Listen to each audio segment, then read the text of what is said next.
And what did they want to achieve? Well, I think ultimately it's probably to gain some political clout inside Iraq, and I think if they could keep a weak central government and embarrass the U.S. forces that were there through either killing or hostages or just having us not be successful. I mean, ultimately, I think that would have been those two objectives, and gaining and wielding more power and influence in Basra. Those three things probably would have been at least I would say, probably their short to mid-term objectives while we were still there. I think that if I could look back on that right now, I think the central government, though, is no longer weak. I think it's gaining in strength. They have lost their grip on the city of Basra, which is a good thing for us. The last part is what will the outcome of the elections be, and that's kind of the unknown right now. Is how much influence can they gain by the upcoming elections. I don't want to overstate the fact that, as well, that Iraq and Iran are tied in the south with economics. I mean, a lot of produce comes in from Iran to help the population in the south, particularly fruits, vegetables, things that people need to sustain themselves. At the same time,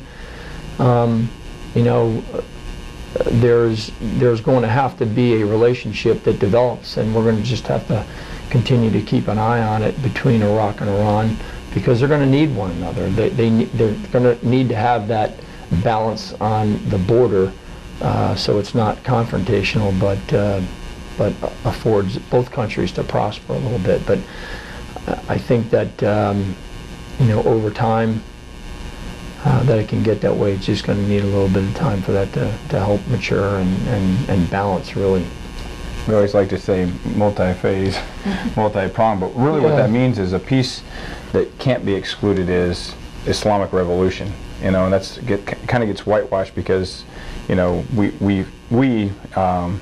in our country, people look at religion a little differently. But I would tell you, from the perspective of Iran and its influence, is if it, along with the weakened central government, but also weakened ISF, because they don't need to have big growling dogs on their border, because that's the last thing they'd want to have to happen.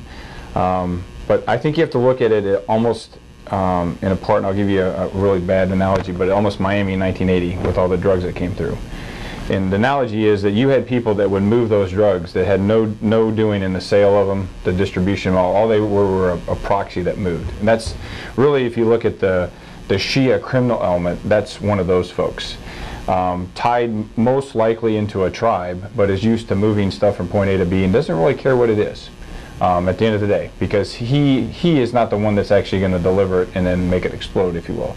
But that could be drugs, that could be EFPs, you name it, but he's just a mule, if you will, for better terms, to move from point A to B. So that's your criminal. Along with the criminal, you have the same street thug kind of mindness that we have in our states as well. I own these 38th and 39th areas down in Basra. They're mine. I'm the kingpin, so therefore I'm a jam company commander. Well, who dubbed him that? Probably either the ISF or us or somebody else, because they don't, hey, I'm a jam company commander. No, I have my block area that I'm in charge. So you have that going on as well, and that's just basic fiefdom fighting, that I'm in charge of my little piece of the ground. But then you move to the next level, and that's where it got kind of, it became a little more complicated, because Jaish al-Mahdi, as we know it, JAM, those that were adhering to Muqtada al-Assad, or what he was saying, we kept in that box. And then special groups we took out of the box and said, these are the ones that aren't adhering. This was like the August, September time frame.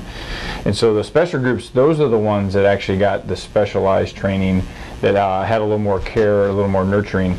But a lot of times, even within the special groups, when they would actually execute an order, they didn't know where it came from. It's sort of like the mafia concept. You're not going to know that Tony Soprano gave you the order to put the hit out. In this case, you're not going to know that Iran or IRGC Quds Force, the Iraqi or the Iranian Republican Guard Corps, Quds Force actually put that out, because when it comes down the pipe, it's like if Colonel Flynn gives me an order, I'm going to tell my troops, this is the order we have, not, hey, Colonel Flynn told me. No, this is how it works. So that also gets lost in what we call the special group people, because, but a vignette to that is with the pressure pieces and with the layers as we go back in our conversation that we started to uncover, it really, with all these things happening simultaneously over time, allowed us to see a network of networks of the insurgency that took us from the criminal element all the way to the top HVIs, interconnected, which we were not able to see it. And we've been talking about this for the last couple of days, but it's very interesting because it's, we use the word complex, but it is very complex, but it's almost like it was a puzzle, and every piece that we did along the way was done through really deep planning and coordination and synchronization from the brigade's perspective of how can we do more. You know, first, how can we do more with less, you know, get more people out there, but how can we do the next step? And it's not that we had all the right answers, but that guide path that Colonel Flynn provided through the staff to get his direction and guidance really allowed us to get each one of those, and I'm silly on analogies for Mayo, but all those little puzzle pieces to put it together to actually see a picture of the South that we'd never seen before. And I really have to go back, and I know it's a bad word, but really the status quo, because it was like, you know, economy force, we're going to leave that alone, but we had to not only tell the ISF and the provincial leaders, but also our leadership as well, and they listened. And we said, there is systemic problems down here that we need to wrestle with.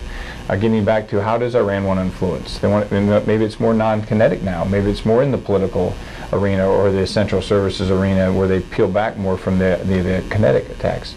And you also have to look at it as, because of that, the Iraqis almost put a status quo on the South as well.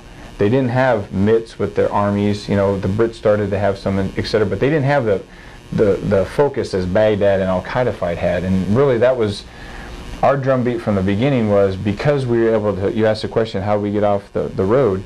Because we were able to quell those attacks, get out to the population, allowed us to look more operationally and strategic to look at the picture of what was going on. And because Colonel Flynn will allude to this, a BCT covering 5 provinces, that's, wow, that's, I think you said yesterday, 300 by 200, just a rough shot, kilometers. That's a lot of landmass where a normal brigade is focused on that. And yeah, I think, you know, to your question about the insurgency in the South, I mean, probably the difference in where we were and what we were doing, and, you know, again, and the capabilities there were that were at Tallil Airfield. I mean, we really did have to take a regional look at what was going on in the South. I mean, if you're in Al Rashid or in Dora, or you're kind of looking at that area that you're at. Mind you, it's different terrain, you know, different conditions, but because we, you know, all of these areas influenced what we were doing, and because we were co-located with organizations that covered the same provinces, and because I did strike up a good relationship with the UK headquarters in Basra. I really had to, because the Australians were co-located with me, the Romanians were co-located with me. We were operating in their battle space for, you know, large parts of the southern portion. We really had to bring all this stuff together, because we really had to work with one another to uncover really the question you're asking, which was what was going on in the South, what was this insurgency, and what was part of the insurgency, and how was it, how was it connected? And I think by us doing that, we started to see some of those connections with a lot more clarity. And I think that the Iraqi Security Forces, at least the leadership, they knew of it, and they just needed our help in addressing it. Obviously, some were more adamant about getting after it quicker.